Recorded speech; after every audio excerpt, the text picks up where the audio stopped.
Ah, that's not quite right. I should introduce myself properly as Gianni Lumiere. Ciao, I'm Gianni Lumiere, and the magic of cinema is my absolute passion. It's wonderful to see you again after our chat earlier this week. You know, it's been about 4 days since we last spoke about cinema. I'd love to pick up where we left off, or we could explore something completely new in the world of film. What interests you most? Maybe we could discuss classic Hollywood, modern blockbusters, or perhaps dive into some fascinating world cinema.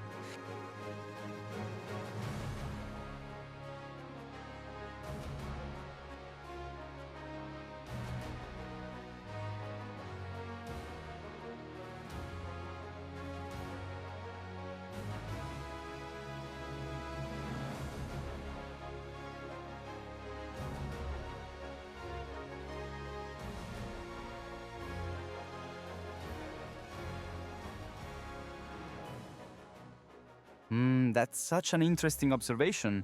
You know, we've gone from the grand movie palaces of the 1920s, where film was an event, to having entire libraries in our pockets. Back in the golden age of cinema, studios carefully crafted their release schedules, making each film feel like a special occasion. Now we're almost drowning in content, aren't we? The algorithms are constantly suggesting what to watch next, sometimes before we've even finished what we're currently watching. The personal touch of a local theater programmer has been replaced by AI recommendations. What fascinates me is how this affects our appreciation of film as an art form. Do you find yourself spending more time choosing what to watch than actually watching something?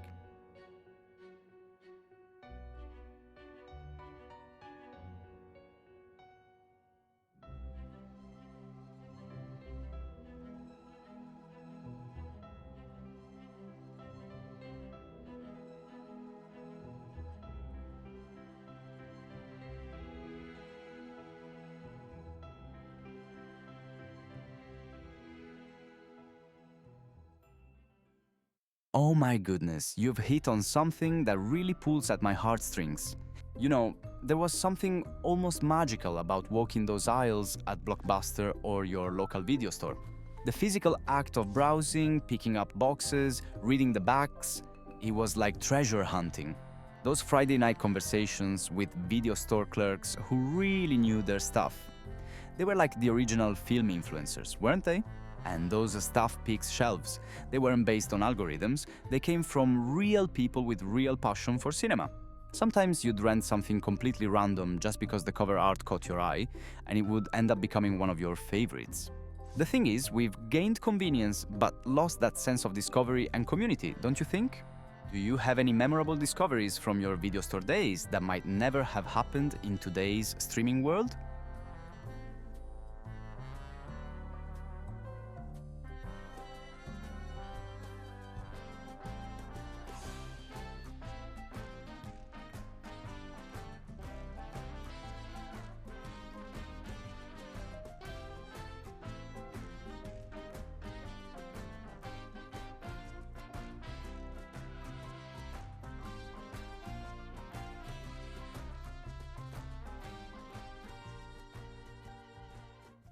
Oh my goodness, yes! Those VHS covers were like little works of art, weren't they? You know, those artists like Drew Struzan and Graham Humphreys, they could make even the lowest budget film look like an epic blockbuster. The way they'd paint these incredible scenes that sometimes had absolutely nothing to do with what was actually in the movie. Remember those classic trauma films or companies like Full Moon Features? Their covers were practically screaming, "Rent me!" from the horror section. And let's be honest, sometimes the artwork was better than the actual movie, but that was part of the fun, wasn't it? It's kind of sad that modern streaming thumbnails just don't have that same pizzazz, you know what I mean? What was your favorite genre for those amazing cover arts? Horror? Sci-fi? Those incredible action movies with the hero holding like 17 weapons at once?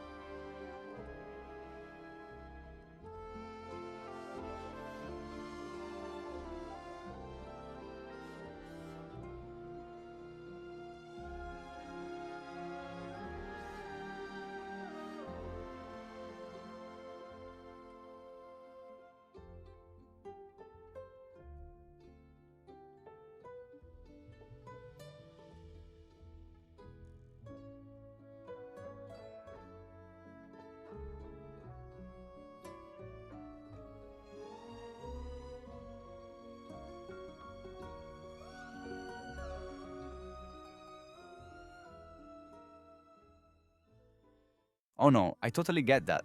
Being exposed to intense horror at a young age can really leave a mark. You know what's interesting about those video store days? The horror section was usually in its own corner, right? Like a little warning zone. That's actually why the ratings system became so important, to protect the young viewers from exactly these kinds of experiences. It's perfectly valid to have genres you avoid.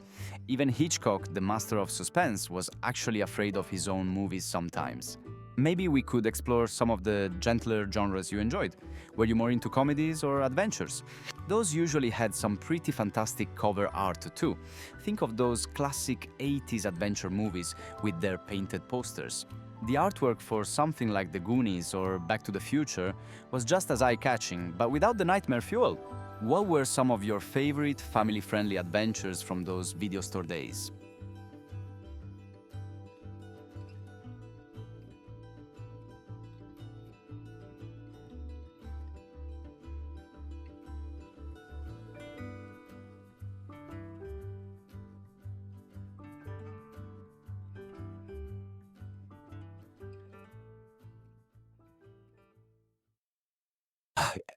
Yes, you're talking about Amsterdam from 1988. Oh, that was quite the intense thriller by Dick Maas. Definitely not your typical tourist view of Amsterdam's canals. The film became quite infamous for its underwater killer premise and that incredible boat chase through Amsterdam's canals. It actually gained quite a cult following internationally, despite being a Dutch production. Dick Maas really knew how to create tension. He was like the Netherlands' answer to John Carpenter. And poor young you, expecting an animated film and getting this intense thriller instead, no wonder it left such an impression. Did you know that Dick Maas actually made several other notable thrillers, though perhaps not quite as shocking as Amsterdam?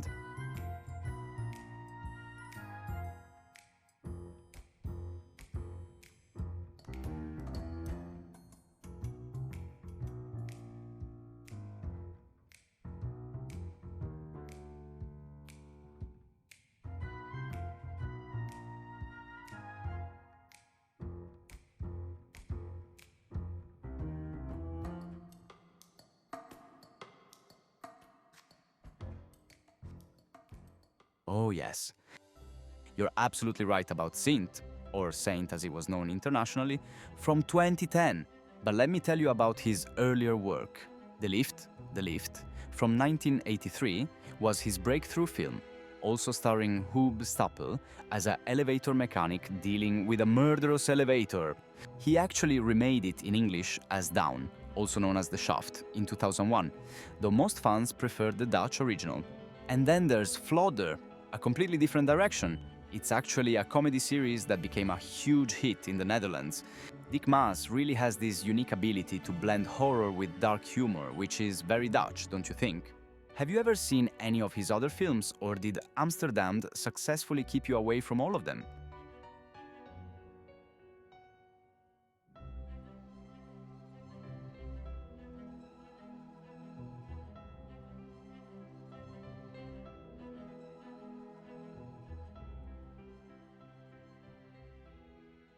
Yes, Flodder was huge. It started as a movie in 1986, then became this absolutely beloved TV series that ran from 1993 to 1997. Isn't it wild that the same director who terrified you with Amsterdam created this completely outrageous comedy about this unconventional family? The series was like the Dutch answer to Married with Children, but even more over the top. You know, it was such a massive hit that they even tried to export it. They made an international film version called Flodder in America. It's fascinating how Dick Maas could switch between horror and comedy so effectively, from killer elevators to the Flodder family's shenanigans. Do you remember any favorite episodes or moments from the Flodder series?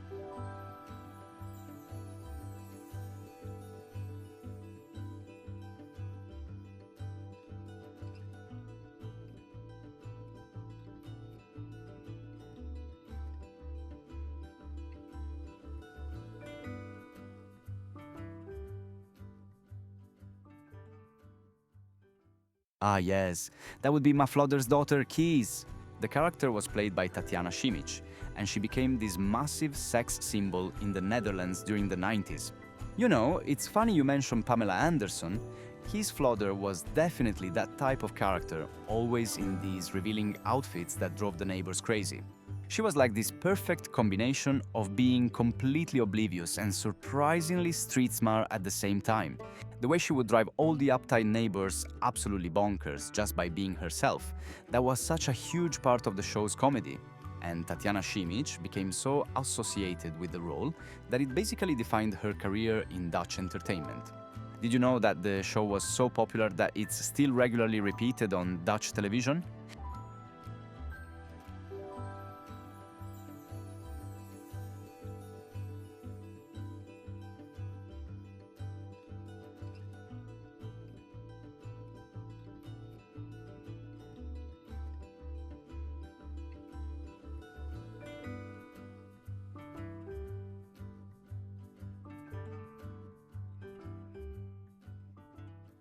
Oh, mamma mia, absolutely. Every country has their own fodder, if you will, these cultural touchstones that might seem bizarre to outsiders. Like in Italy, we had Fantozzi, this incredible series about a hapless accountant that's just as beloved as Flodder is in the Netherlands. In Japan, you've got shows like Takeshi's Castle that became international phenomena while staying uniquely Japanese. The British have Only Fools and Horses, which is their equivalent of a beloved family comedy about lovable troublemakers. Each country's TV culture tells us so much about their society and sense of humor. Is there a particular country's television or film culture you'd like to explore?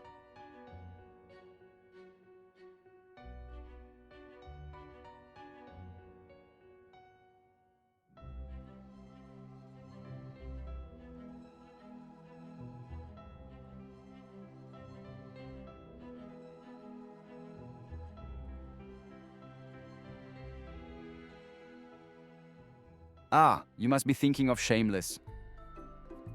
The original British version started in 2004 on Channel 4, following the absolutely chaotic Gallagher family on the Chatsworth estate in Manchester. Frank Gallagher, played brilliantly by David Threlfall, was this absolutely legendary drunk dad character, probably one of the most memorable characters in British TV history. It was so successful that the Americans made their own version with William H. Macy, but the British original had this raw, unfiltered energy that was just... The show really captured that specific slice of British working class life in a way that was both hilarious and heartbreaking. It ran until 2013, and honestly, nothing's quite captured that same spirit since. Did you watch the original UK version, or did you catch the American remake?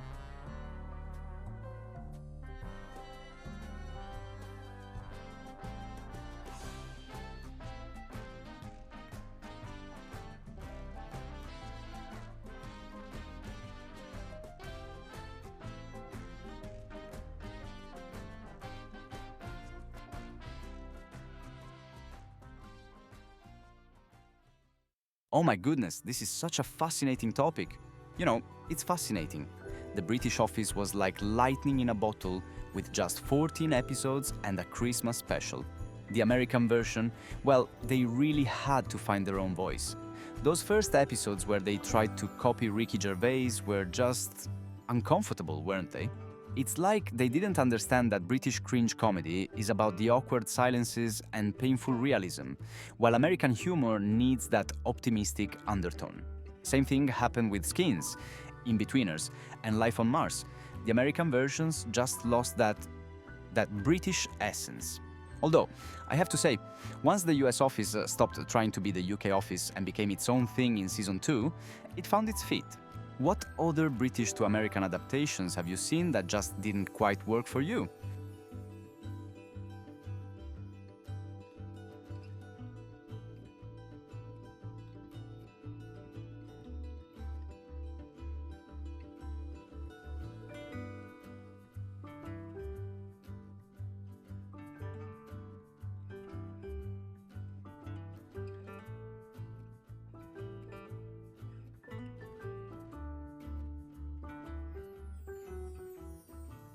Oh my goodness, yes! The original Grimm tales were absolutely brutal, weren't they? Like, in the original Cinderella, Aschenputtel, the stepsisters cut off parts of their feet to feed the sleeper, and birds peck out their eyes at the wedding. Disney comes along and poof, everything gets this sugary coating and happy ending. It's similar to what happened with Snow White. The original had the evil queen dancing to death in red-hot iron shoes. You know, there's this fascinating German film Die Geschichte vom Goldenen Thaler from 1969 that stayed much closer to the darker grim tone.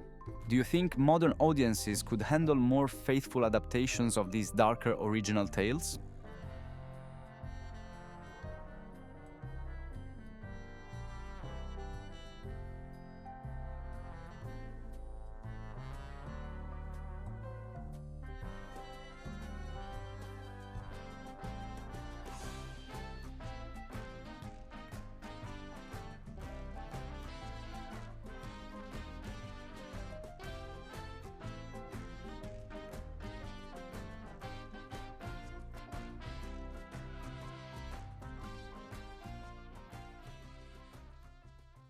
Oh, that's such a brilliant observation. You know, we're actually starting to see this with interactive storytelling platforms. Like Netflix's Bandersnatch showed us the potential. Imagine applying that to fairy tales where parents could choose the intensity level or cultural version they prefer.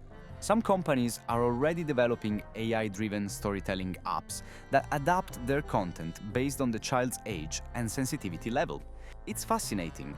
We could have one story base, but multiple paths, the Disney version, the Grimm version, or even cultural variants from around the world. The technology exists. We could let children explore how Little Red Riding Hood is told in France versus China versus Africa. What version of these classic tales would you want to share with future generations?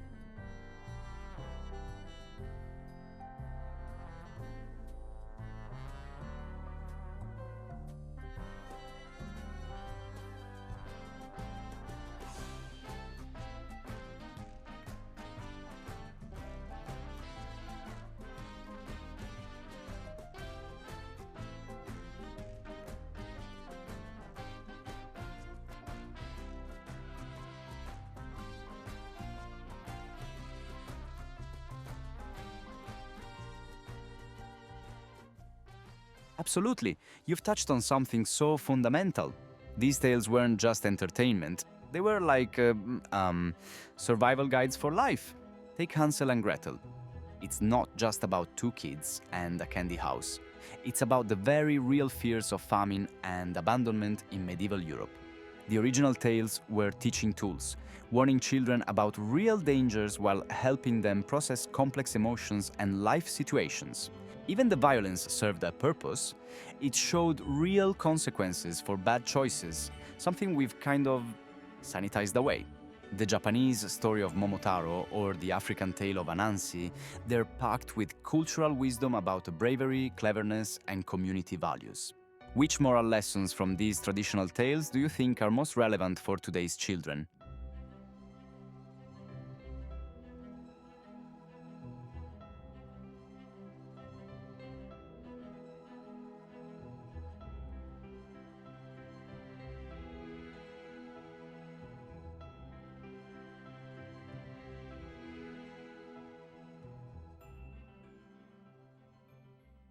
Ah, that's such an interesting question.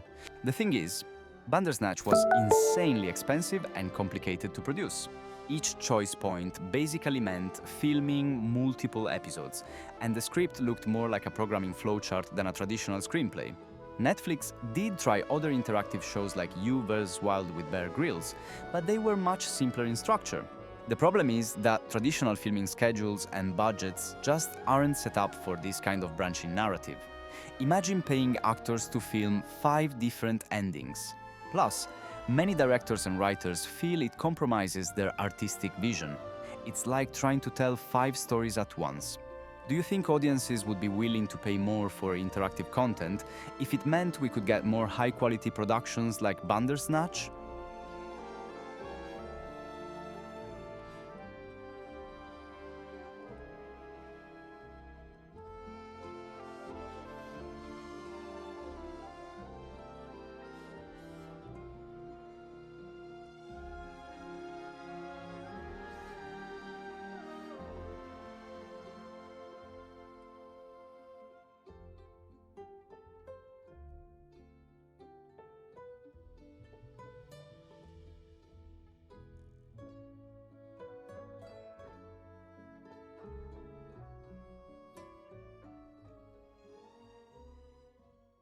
Oh my goodness, you've hit on something really profound there. There's this, um, almost sacred quality to being truly captivated by a film, isn't there? When you're really invested in a story, having to make choices can actually break that magical spell of immersion. It's like, imagine watching The Godfather and having to decide whether Michael should go to Sicily. It would completely break the flow. The whole second screening phenomenon is fascinating, though. We do it when we're not fully engaged, but the moment something grabs us, the phone goes down. You know, some directors like Christopher Nolan and Denis Villeneuve specifically craft their films to demand your full attention. When was the last time a film completely captured your attention like that?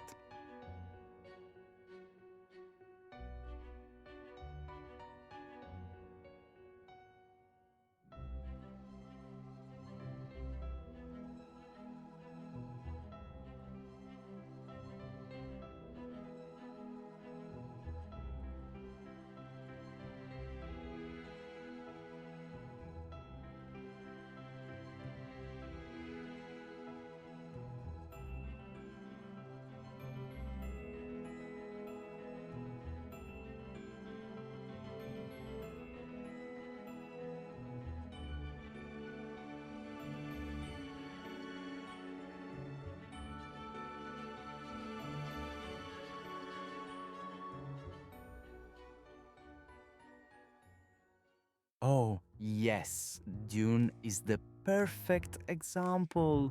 Villeneuve created something that demands to be experienced, not just um, consumed like content.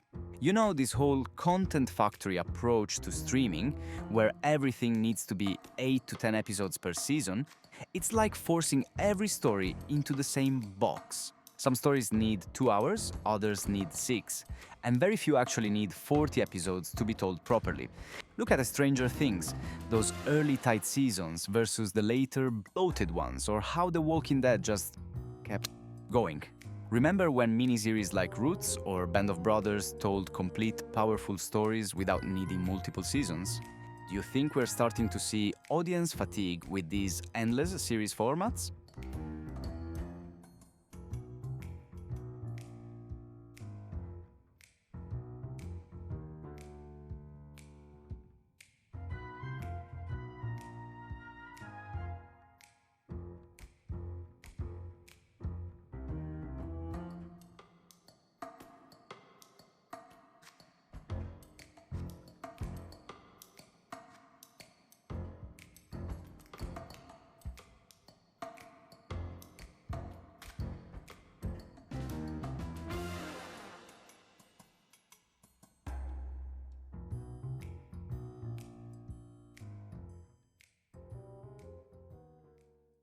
Oh my god, you've just hit on something so problematic in the industry. It's like we've created this weird paradox where artistic success is measured by how long something can be stretched out. Look at Fleabag. 2 perfect seasons and done. But today, some might consider that a failure because it didn't run for 6 seasons. The streaming services have created this binge and burn model where shows need to keep going until they die from exhaustion. Remember when Breaking Bad ended at exactly the right moment? Now that's considered brave rather than just, you know, good storytelling. And don't get me started on how many brilliant one-season shows get labeled cancelled when they were actually complete stories. What do you think about shows that announced their intended length from the start, like The Crown with its planned 6 seasons?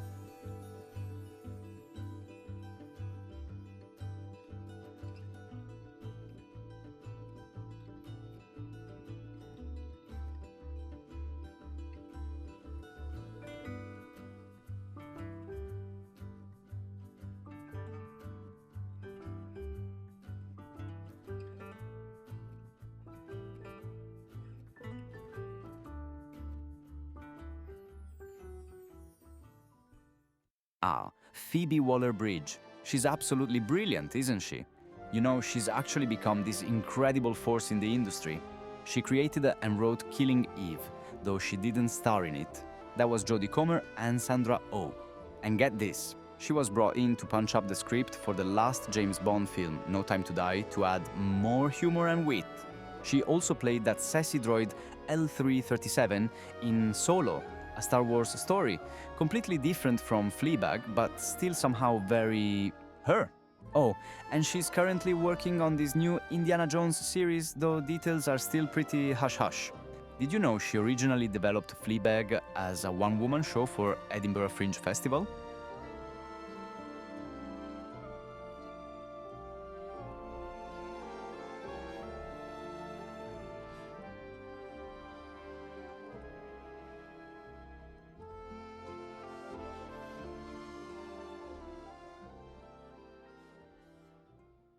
Oh, I couldn't agree more. There's something so raw and personal about Fleabag that you just can't replicate with a big budget, isn't there? It's like when Taika Waititi went from What We Do in the Shadows to Thor. Something of that intimate creativity gets diluted in the Hollywood machine. Though those big projects do give artists like her the freedom to fund more personal projects later on. But you're right, there's this magic in Fleabag's direct-to-camera looks that just hits differently than any CGI spectacle could. The way she could make you laugh and break your heart in the same moment, that's pure storytelling genius. What do you think makes Fleabag resonate so deeply compared to bigger budget productions?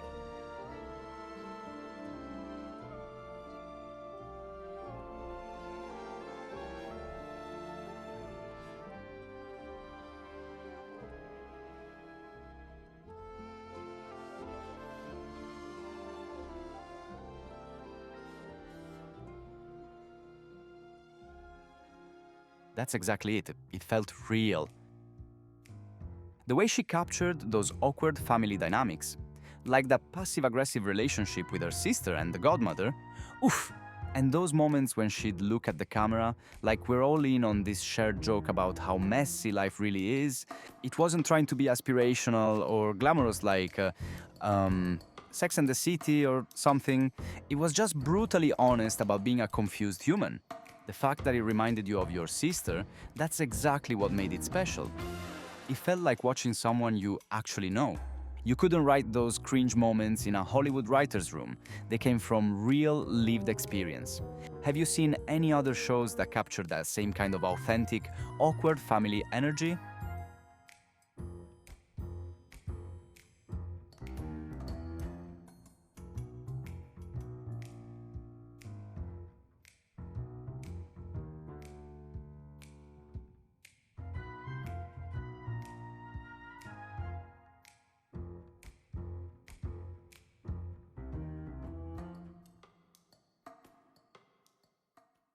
Oh, what a fascinating question. You know, we're actually seeing this really interesting micro trend. Some indie theaters and bookstores are creating these curated DVD libraries and screening rooms, like a modern spin on the video store experience.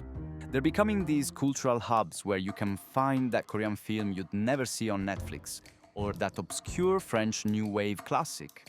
It's like vinyl records.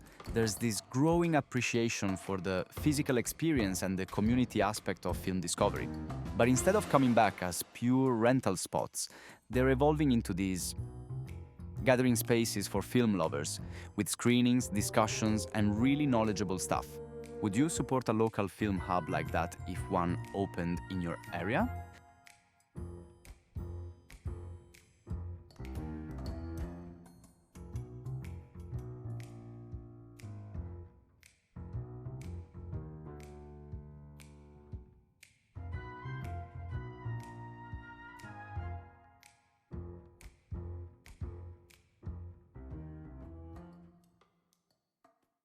Oh, that's quite the complex issue. It's like giving everyone a pencil and paper. It doesn't automatically make everyone Scorsese. The democratization of filmmaking tools is exciting, but there's this risk of losing the craft and collaborative magic of real filmmaking. Look at what happened with music. Autotune didn't kill music, but it definitely changed how we think about vocal performance. The real concern isn't that everyone can make films, it's that we might start valuing quantity over quality, or worse, lose the human touch that makes a cinema special. AI might be great for pre-visualization or helping indie filmmakers with limited budgets, but it can't replace the creative spark of human collaboration. What aspects of traditional filmmaking do you think are most important to preserve as we move into this AI-assisted future?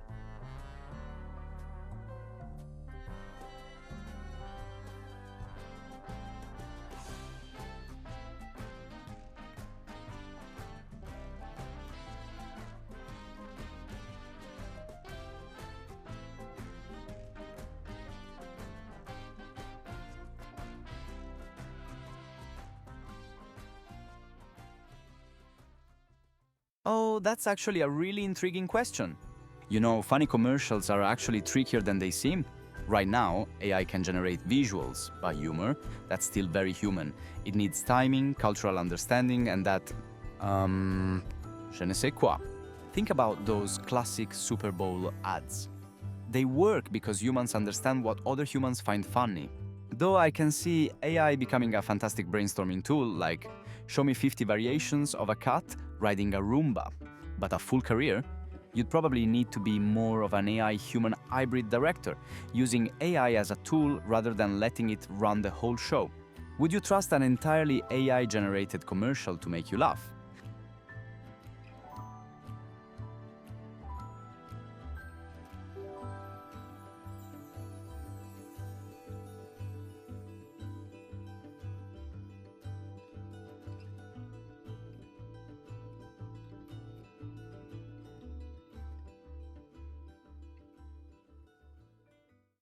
Oh, Cinema Paradiso.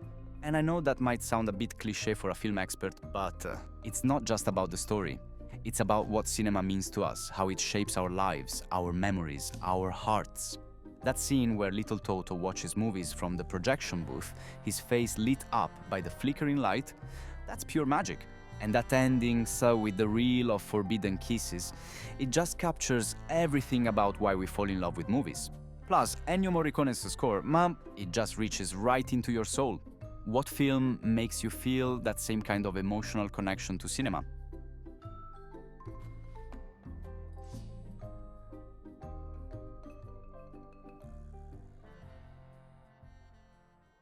Oh, it's been such a pleasure talking cinema with you. Thank you for this wonderful conversation about everything from Fleabag to Flodder. Take care and remember, in the words of Cinema Paradiso, life isn't like in the movies. Life is much harder. Ciao, and keep watching those great films.